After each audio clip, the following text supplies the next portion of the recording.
Selamat pagi buat kita semua. Kita mengucap syukur pada Tuhan Yesus karena pagi ini kita bangun, kita sehat, kita menghirup udara yang segar dan badan kita terasa sehat. Pagi ini kita akan baca firman lagi. Yeay! Oke, kita mengingat sedikit ya di video yang lalu bagaimana Tuhan Yesus menyembuhkan orang yang lumpuh ya. Kalau kita baca pada waktu itu si teman-teman orang lumpuh ini atau saudaranya lah ya, mereka membuka atap rumah ya karena padat sekali, jadi mereka nggak ada jalan mau masuk ke dalam ruangan itu karena Yesus di dalam ruangan. Jadi mereka naik ke atas atap, buka atap, terus turunin si orang yang lumpuh itu pas depan Yesus. Jadi bayangkan itu bagaimana dia mencari kesembuhannya. Tapi seperti aku bilang lagi, mereka adalah orang yang tepat melakukan itu karena mereka langsung ke Yesusnya. Jadi kalau aku mau bilang gini, boleh kita misalnya mengatakan aku mau didoakan pendeta A supaya aku sembuh dan bla bla bla.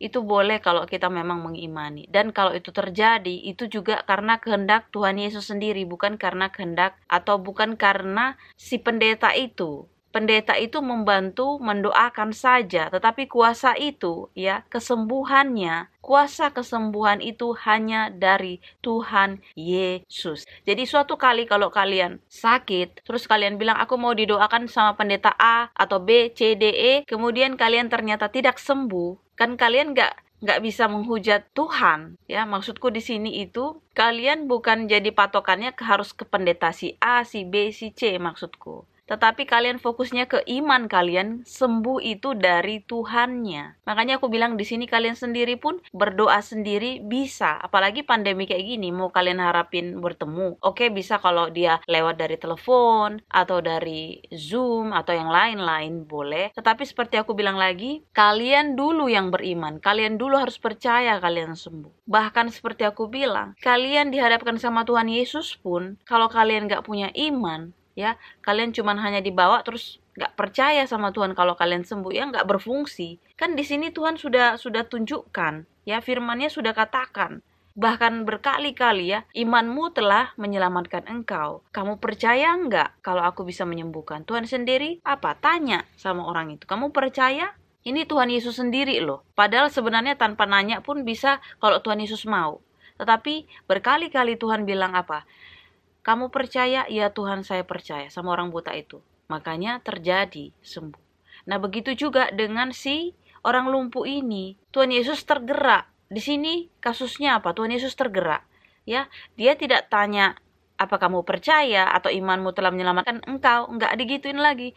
Tetapi Tuhan sudah mengerti karena dari usaha mereka bagaimana menembus dari atap itu, turun langsung dibuat si orang lumpuh itu pakai tempat tidurnya pas di hadapan Yesus. Jadi dengan itu Tuhan Yesus tergerak hatinya, bahwasanya melihat usaha mereka untuk supaya si saudaranya ini atau supaya si temannya ini sembuh. Nah di sini Tuhan Yesus langsung bilang, nggak tanya imanmu telah menyelamatkan engkau atau nggak tanya yang lain-lain, bahkan dia langsung bilang apa? Dosamu telah diampuni. Kemudian si orang Farisi yang katanya si ahli-ahli ini ya, si Farisi dan sekutunya dan teman-temannya ini berbisik-bisik, dia bilang dia telah menghujat Allah. Makanya Tuhan bilang, mengapa kamu berpikir sesuatu yang jahat di dalam hatimu? Langsung dia bilang lagi, ini ayat yang menurut aku ini jitu. Kata Yesus bahwa di dunia ini anak manusia bisa mengampuni dosa di dunia ini. Jadi Tuhan Yesus bilang seperti itu sama si Farisi ini. Farisi ini kan gak ngerti dia. Kan kembali lagi aku bilang dia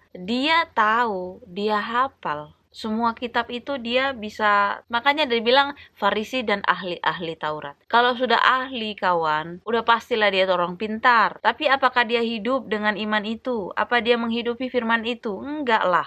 Kalau dia menghidupi seperti aku bilang, dia udah kenal Tuhan Yesus. Dan pada saat setelah itu Tuhan juga udah bilang, mana yang lebih mudah katanya? Bangunlah, angkatlah tempat tidurmu dan berjalanlah pulang, kata Tuhan Yesus. Kemudian itu sudah terjadi, itu sudah di depan mata itu. Bahkan orang-orang di situ, kan udah dibilang ada orang-orang di situ, tapi orang-orang itu di situ nggak ada dikatakan di Alkitab. Orang-orang itu juga orang-orang dari ahli-ahli ini atau orang-orang pintar juga nggak ada. Ada orang-orang juga di situ, orang ramai. Artinya adalah di situ orang yang nggak pintar, artinya ada orang bodoh, miskin, miskin, ada orang yang berdosa dan sebagainya. Tetapi setelah kejadian itu ada, mereka itu langsung takut dan memuliakan Allah. Sementara si Farisi dan ahli-ahli Taurat yang dikatakan pintar ini, dikatakan terhormat ini, gak ada dibilangnya mereka takut dan memuliakan Allah. Malah no story anymore.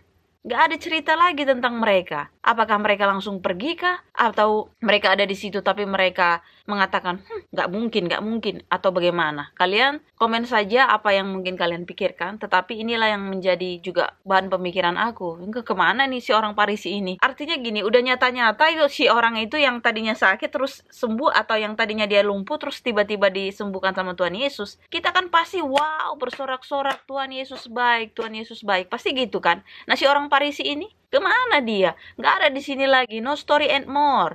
No story anymore. Jadi gak ada lagi cerita mereka. Si orang Farisi ini mungkin malu dan pergi atau bagaimana, gak ada lagi. Yang pasti mereka tidak ada di situ dikatakan mereka takut dan memuji Tuhan. Yang ada orang-orang yang di situ, orang-orang yang berdosa. Artinya di sini aku bukan mengecilkan ahli, bukan mengecilkan orang pintar, tetapi begitulah yang terjadi di hadapan Tuhan. Makanya gini, dulunya mungkin kita ini kayak merasa, aduh minder gini, gak usah takut. Justru kalau mau kita baca di Alkitab ini, justru para ahli itu di hadapan Tuhan itu kayaknya ya dalam kalau setiap baca kita itu kayak nggak nyambung gitu loh. Yang dielu-elukan di dunia itu ahli, padahal di hadapan Tuhan enggak. Kecuali seperti aku bilang, ada memang orang ahli tetapi memang dia menghidupi firman Tuhan, ya kalau aku bilang itu memang udah lebih baik lah ya. Selain dia pintar, dia takut akan Tuhan, dan dia ibaratnya menghidupi firman itu. Wow, itu aku bilang itu lebih baik daripada ada yang merasa pintar tapi dia tidak menghidupi firman Tuhan itu. Jadi nggak berkenan sama Tuhan. Nah sekarang kita lanjutkan lagi ya, biar nggak panjang videonya. Ini udah 9 detik aku lihat. Nanti aku percepat aja, aku buang beberapa yang nggak penting. Ini juga 3 kitab ya, Matius, Markus, Lukas. Jadi aku baca yang di Matius dulu ya. Matius 9 ayat 9 sampai 13. Ini juga aku baca aja karena sedikit dan aku terpesona dengan ayat-ayat ini, oke? Setelah Yesus pergi dari situ, ia melihat seorang yang bernama Matius duduk di rumah cukai. Lalu ia berkata kepadanya, "Ikutlah aku." Maka berdirilah Matius lalu mengikut dia. Kemudian ketika Yesus makan di rumah Matius, datanglah banyak pemungut cukai dan orang berdosa dan makan bersama-sama dengan dia dan murid-muridnya. Pada waktu orang Farisi melihat hal itu, berkatalah mereka kepada murid-murid Yesus, "Mengapa gurumu makan bersama-sama dengan pemungut cukai dan orang berdosa?" Yesus mendengarnya dan berkata, "Bukan orang sehat yang memerlukan tabib, tetapi orang sakit. Jadi pergilah dan pelajarilah arti firman ini. Yang ku kehendaki ialah belas kasihan dan bukan persembahan. Karena aku datang bukan untuk memanggil orang benar, melainkan orang berdosa." Kemudian aku baca lagi ya di Markus 2 ayat 13 sampai 17. Lewi, pemungut cukai, mengikut Yesus. Sesudah itu, Yesus pergi lagi ke pantai danau dan seluruh orang banyak datang kepadanya. Lalu ia mengajar mereka. Kemudian ketika ia berjalan lewat di situ, ia melihat Lewi anak Alfeus duduk di rumah cukai. Lalu ia berkata kepadanya, "Ikutlah aku." Maka berdirilah Lewi lalu mengikuti dia. Kemudian ketika Yesus makan di rumah orang itu, banyak pemungut cukai dan orang berdosa makan bersama-sama dengan dia dan murid-muridnya, sebab banyak orang yang mengikuti dia. Pada waktu ahli-ahli Taurat dari golongan Farisi melihat bahwa ia makan dengan pemungut cukai dan orang berdosa itu, berkatalah mereka kepada murid-muridnya, "Mengapa ia makan bersama-sama dengan pemungut cukai dan orang berdosa?" Yesus mendengarnya dan berkata kepada mereka, "Bukan orang sehat yang memerlukan tabib, tetapi orang sakit. Aku datang bukan untuk memanggil orang benar, melainkan orang berdosa." Kemudian kita baca lagi Lukas 5 ayat 27 sampai 32. Lewi pemungut cukai mengikut Yesus. Kemudian ketika Yesus pergi keluar, ia melihat seorang pemungut cukai yang bernama Lewi sedang duduk di rumah cukai. Yesus berkata kepadanya, "Ikutlah aku." Maka berdirilah Lewi dan meninggalkan segala sesuatu lalu mengikut dia. Dan Lewi mengadakan suatu perjanjian perjamuan besar untuk dia di rumahnya, dan sejumlah besar pemungut cukai dan orang-orang lain turut makan bersama-sama dengan dia. Orang-orang Farisi dan ahli-ahli Taurat bersungut-sungut kepada murid Yesus, katanya, "Mengapa kamu makan dan minum bersama-sama dengan pemungut cukai dan orang berdosa?" Lalu jawab Yesus kepada mereka, katanya, "Bukan orang sehat yang memerlukan tabib, tetapi orang sakit. Aku datang bukan untuk memanggil orang benar,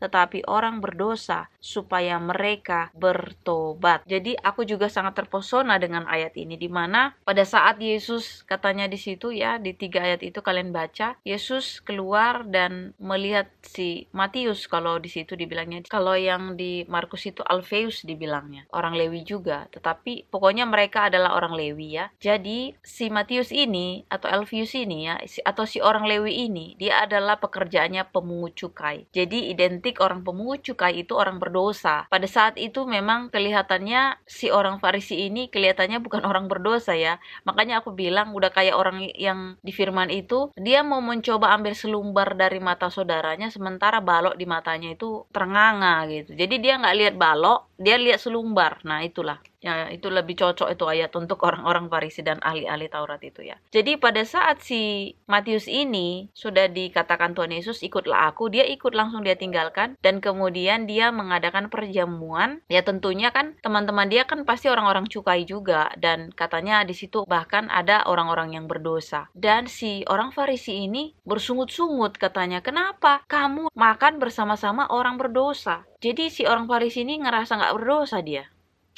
Mereka menganggap mereka bukan orang berdosa. Mereka menganggap dirinya suci, ya, karena ahli Taurat itu. Makanya aku bilang di sini, semakin kita baca firman Tuhan, kita jadi mengerti. Mengerti firman Tuhan itu bukan hanya maksudnya gini, hanya tahu, bukan. Tetapi kalau kamu baca sendiri, alami firman Tuhan itu sendiri, minta tuntunan Roh Kudus, ya kalau kalian nggak tahu, pastilah ada pendeta juga di gereja, kalian boleh tanya juga, ya. Tetapi sepengalaman aku, ya, karena aku kan ibaratnya sudah dipilih Tuhan untuk lahir di keluarga Kristen, ya, di keluarga Kristen. Kemudian aku ya gereja dari kecil udah diajarin cerita tentang ini dan itu, ya, sebatas hanya cerita itu. Tetapi kan aku nggak menghidupinya itu dalam artian seperti seorang dewasa. Ya makanya dibilang kan ada yang namanya kita secara fisik dewasa, tetapi secara rohani dewasa nggak. Kan ada di Alkitab juga, ada dibilang namanya bayi rohani. Ada dibilang dewasa rohani. Jadi kita harus udah dewasa, jangan jadi bayi dewasa fisik tapi bayi rohani, kan lucu. Jadi kita dewasa secara fisik dan dewasa juga secara rohani. Karena apa? Kita memahami firman dan kita melakukannya. Kalau kita sudah memahami firman dan melakukannya, itu lebih baik. Karena Tuhan berkali-kali sudah bilang yang melakukan, bukan yang membaca dan tahu, tapi yang melakukan firman Tuhan itu yang paling penting. Itu yang paling menyenangkan hati Bapa dan yang paling berkenan di hadapanku, katanya. Jadi kalau mau ahli kek, mau apa kek, cuman tahu doang kayak orang Farisi, tapi nggak menghidupi firman Tuhan, ya nggak ada gunanya. Makanya di sini selalu pesanku, baca sendiri firman Tuhan, alami sendiri Tuhan itu. Jadi kalian lebih memahami apa sih maksud Tuhan dalam kehidupan, apa sih maksud Tuhan, menurut Tuhan itu gimana sih gitu. Nah kalian pasti akan lebih mengerti lagi gitu. Tapi bukan berarti kalau kalian nggak ngerti, kalian boleh tanya